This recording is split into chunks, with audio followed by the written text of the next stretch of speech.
If you've listened to me before, you already know that I talk a lot about something that I call the inflammation overload loop, chronic systemic inflammation, running through your nervous system in a way that keeps lowering your threshold until almost anything can trigger an attack.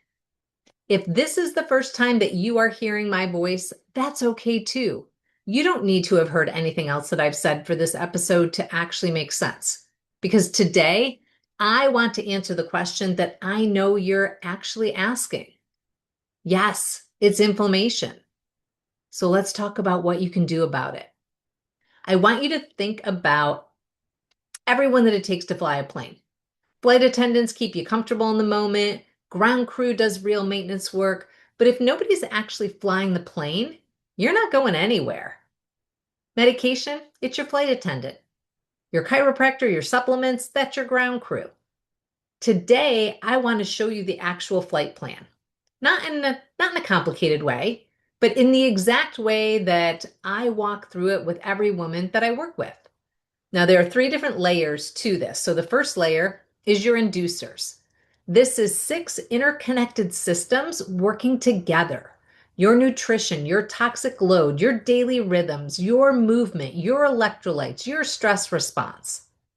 And most approaches only ever go after one or two of these at a time, which is a big part of why they stall out after a few weeks and leave you feeling like you failed. What I want you to really think about is your sodium potassium pump. That's your cellular hydration. And most women are chronically depleted at the cellular level without any idea that it's happening. No matter how much water they're drinking, no matter how many times the doctor has told them to hydrate more, like that's ever been the whole answer, right? Or your lymphatic system, your brain's overnight clearance mechanism.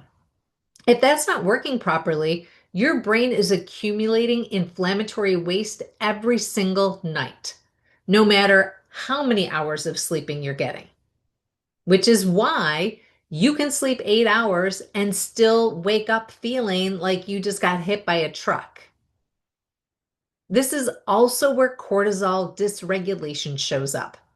Your stress hormone running on a broken rhythm, like spiking when it shouldn't be and flatlining when you actually need it.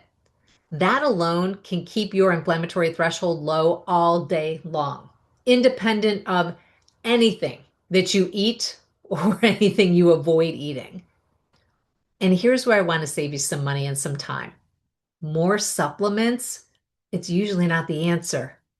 I see women adding pill after pill to their morning routine, spending real money every single month, hoping one more bottle will be the missing piece. When what's actually missing is addressing all six of these areas together in the right combination instead of one at a time forever. Now, the second layer is your drivers. This is for you if you've been told or if you've decided yourself that your migraines are permanent because of something specific. Hormones, gut dysfunction, autoimmunity, an old injury or concussion, chronic stress that's been sitting in your body for years, keeping your sympathetic nervous system stuck in overdrive. Like your body genuinely cannot tell the difference anymore between a real threat and an ordinary day. But here's what the thing I need you to understand. Those drivers are real, but they're not the end of the story. And anyone who told you that they were wrong. When your inducers are addressed properly, it gives your body what it needs to actually calm those drivers down instead of letting them run the show unchecked for another decade. Think about it like think about it like a house with a cracked foundation and a leaky roof at the same time. Let's say you decide to patch the roof first, right? You can patch that roof all day long, spend thousands doing it, and water's still getting in from underneath. Strengthen the foundation first. And then when you patch the roof, you're going to have good luck. The patch is going to hold. Now, the third layer, it's your genetic picture. And yes, for some of you like me, There is a real genetic piece.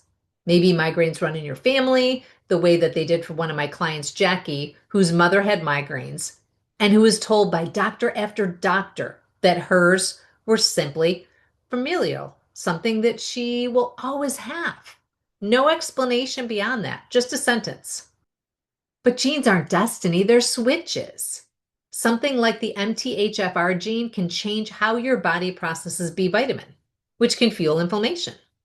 There are genes tied to electrolyte regulation, to histamine intolerance, even genes directly linked to migraine. Inflammation is what flips those switches on.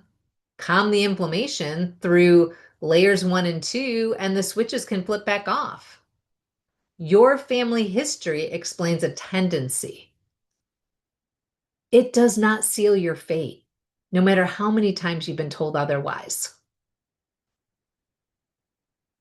Now, the thing that almost nobody talks about, and it's the reason so many things you've tried have half worked and then stopped. These 3 layers do not work if you tackle them in a random order or one at a time, and that's what you keep doing forever. You keep bebopping back and forth, right? I'm going to work on food this week. I'm going to work on stress next week. I'm going to work on exercise. I'm going to work on my hormones. I'm going to work on my gut. Inducers come first because they give your body the stability it needs to actually respond to work on the drivers. And then your drivers have to be calmed before your genetic switches will reliably stay off. You skip the sequence and you're back to patching the roof while the foundation keeps cracking underneath you. Those are the 3 layers: inducers, drivers, genetics. And here's the thing. You may have already touched pieces of these. Maybe you cleaned up your diet once. Maybe you worked on stress for a while. It probably helped some. I did the same. But if it wasn't done together in the right order and it wasn't personalized to your body, the whole picture never came together the way it needed to. And that was never a reflection of how hard you tried.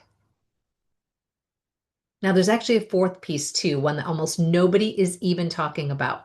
The part where your nervous system has to unlearn a pattern that it has spent years, sometimes decades practicing. And that's a conversation for another time. So make sure you come back for that. But for now, I want you thinking about one thing. Of those 3 layers, of those 3 phases, which one have you been pouring almost all of your effort into?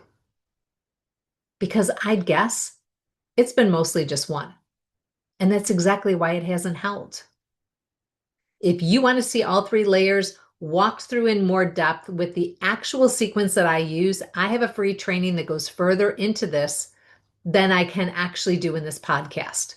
The link is in the show notes. It is worth an hour of your time if you're serious about actually understanding this instead of guessing at it again.